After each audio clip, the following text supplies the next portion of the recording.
Chapter 7. Uh-oh.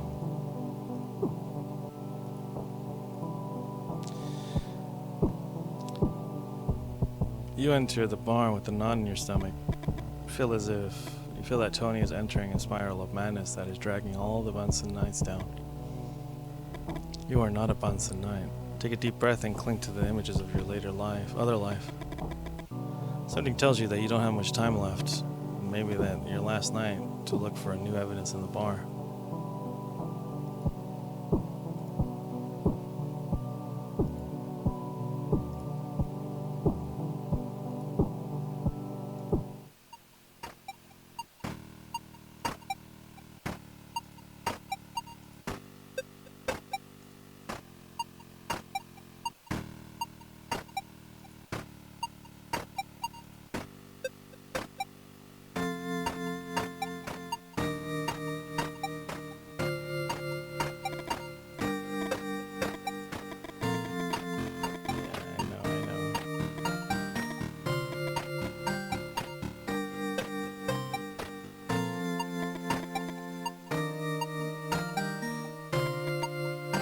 Well, there's some things about chronological order that makes everything easier to understand.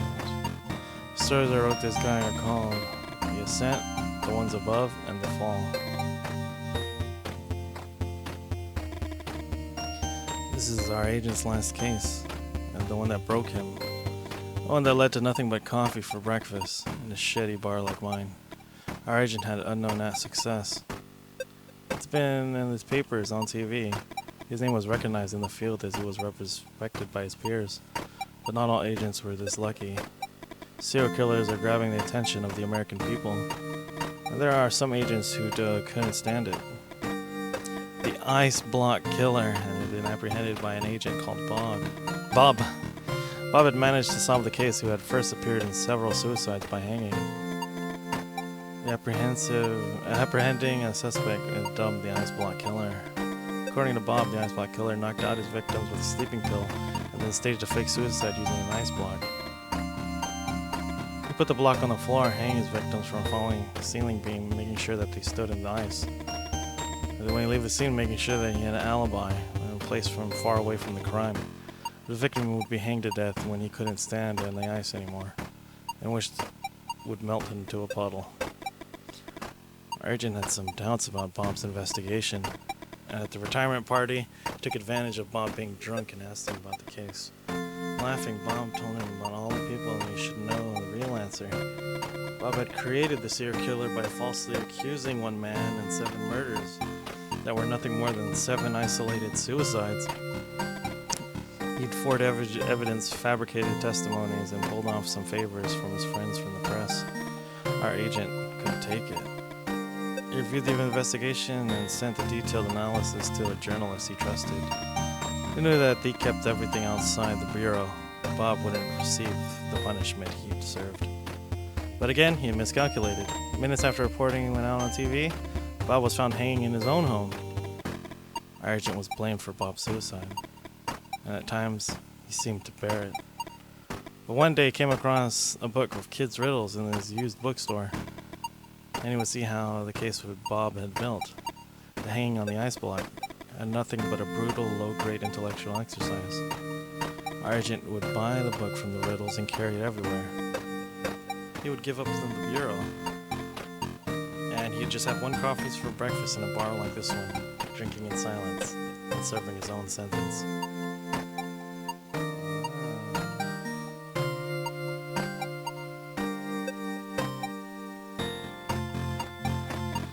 He joined the FBI when he was pretty young, but his real rise happened a few years ago. About the same time luckily I already know what happened.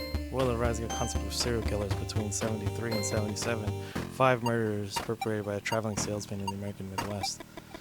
The police in each town managed to apprehend the serial killers in their investigations that were quite familiar with each other. The evidence seems clear. Neighbors locating a salesman at the scene of each crime. Murders committed by the objects that each salesman was selling. In all cases, the salesman claims their innocence. Who thought in their right mind would try to save some zones from a life sentence? that there's another murder by another salesman. Our agent decides to take a look into the past cases, starts spotting something coincidences, and he finds the witness testimony that the police seem to have dismissed. A family car has been seen driving around the block with one of his victims. The idea began to form in her man's head. Why would anyone assume that the salesman would kill one of these potential customers? And not only that, why would anyone assume that several salesmen, 6, if we were taking into account the last murder, would kill their potential customers? Wasn't it more logical to assume the existence of another individual? That's our agent. Oh, the red herring killer. Unbelievably, the red herring killer actually did turn out to be a salesman. A salesman who was looking for other peddlers who shared the same part of his route. We followed to choose the victims and commit murders under the cover of evidence that convinced the police. The FBI was able to convict the red herring killer of all 6 crimes, and the agent celebrated the national and international media. But do you want to know why he was promoted so quickly? It wasn't because of the investigations itself, it was because of his name, Red Herring Killer. The name was very good. It's because it was a red herring. By the time, our agent had already made a name for itself in the Bureau. There were years when serial killer investigations dominated the newspapers and television. Years in which the Bureau organized talks of confidences dedicated to finding a definition of a general definition of serial killer, setting them apart in terms of mass murderer or multiple murderer. Our agent took part in these events. He even wrote articles about the Bureau's publications. Time between murders, 3 or 4 more murders. All these characteristics were defined by a period. When time passed and the media stopped consulting our agent.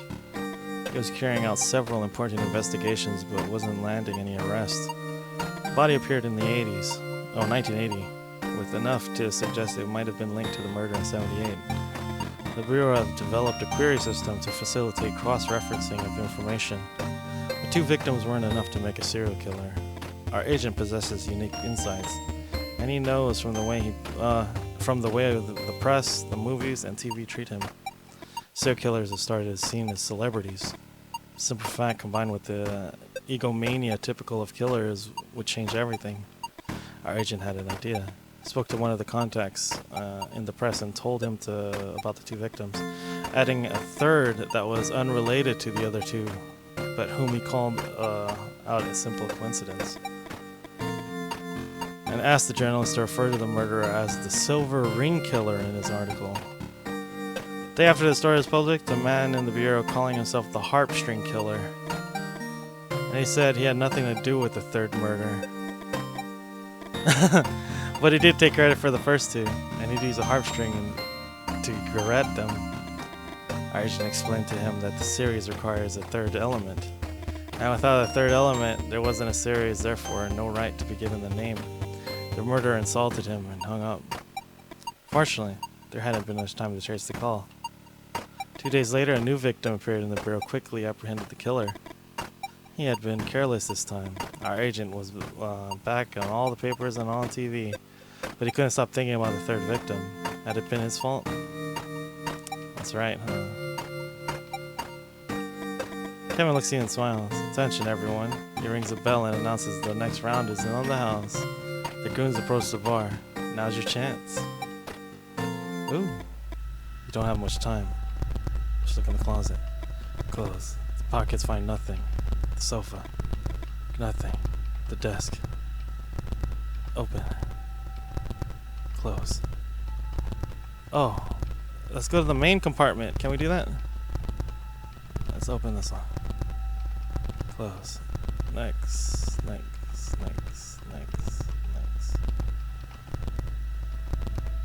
Close, I guess. Next. Close. Close. Oh.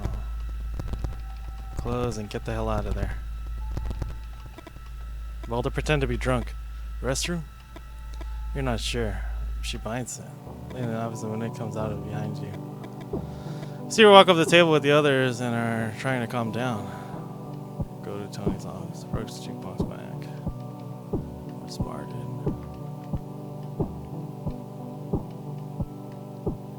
Say what the Bahnsen, go close to the dartboard. Play darts. Try to do it. Nothing, dude. 50.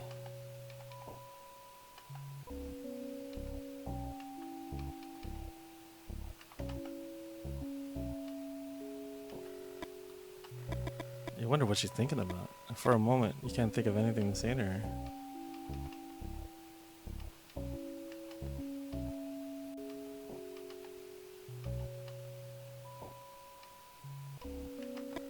I don't understand how you killed your family. You have good reflexes without taking your eyes off him for a second. Think of the options. You didn't have care about a mission. Punch him in the face until he's unconscious. Smash your beer glass against the gleaming surface of his skull. Flip the table. And elbow him in the neck amid the confusion. So Boulder, what are you gonna do? You know that Luca didn't like Tony choosing you to be in front of the cross. I'm not going to deny that you got balls, Boulder. Sometimes it takes more than balls to... Sometimes it's not enough to have balls, and... Fuck me. Takes a deep breath and takes a good gulp of beer. I wonder how Luca can screw up a punchline in something like... Basically, sometimes it takes more than balls to... And at the same time, the joke so effortlessly about a tragedy like the supposed death of your family. Even demonstrating a good sense of timing. I don't want to talk to him. Where's the exit? Take a deep breath. How much longer are you going to resist? Time to leave, dude. You're tired. Save it. Sick of being someone you're not. You need to get out of here. Barely even care that you haven't found any new evidence from your handler.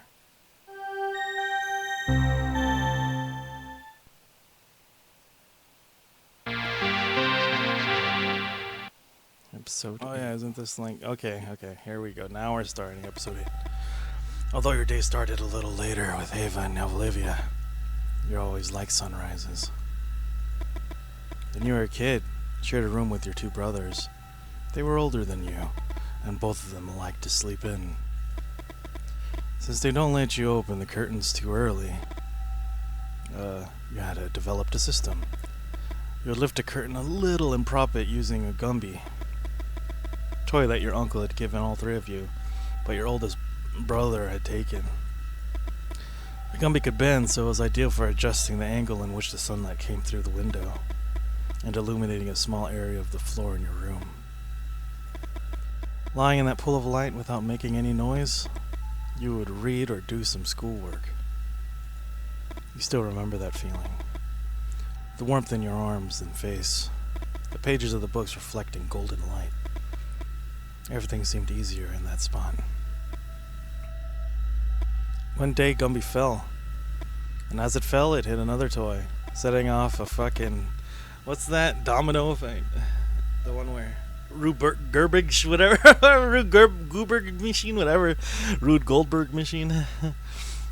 That woke up your brothers. Turned your arms. Don't bend like Gumbies. I'll turn out fucking Gumby fucking brothers. Think of Lou. Tony had mentioned a station of the cross, a Via Crucis. And you know that things are happening too fast. Oh, and you know that things are happening too fast. That you don't have much time left. Oops. Whatever. Scan your surroundings. The Bahnsen Knights are asleep in their cars. And today, you don't give a shit whether Gumby falls or not. You could attempt to pop open the trunks to see if any Bahnsen Knights are hiding something that might implicate Tony. You could revisit the cemetery and try once more, even though you're well aware it's unlikely to yield results. Or you could simply return to bed. Your brothers were fond of sleeping, and things didn't turn out bad for them. Perhaps you should have taken a leaf out of their book. The fictional Boulder would never have existed. Okay, check the map. Ah, that's the barn. I don't need to go to the barn. Fuck it, dude. Go to sleep. You don't have the strength to keep trying. You don't know what to do. And the things that have, let me see here, wait a minute. And the things that have to happen, one way or another, they're going to happen. You're aware Cooper wouldn't appreciate you hearing you like this, but Cooper's not here anymore. And your brothers, even if you never see them, they remain. Oh, it's already the next chapter, dude?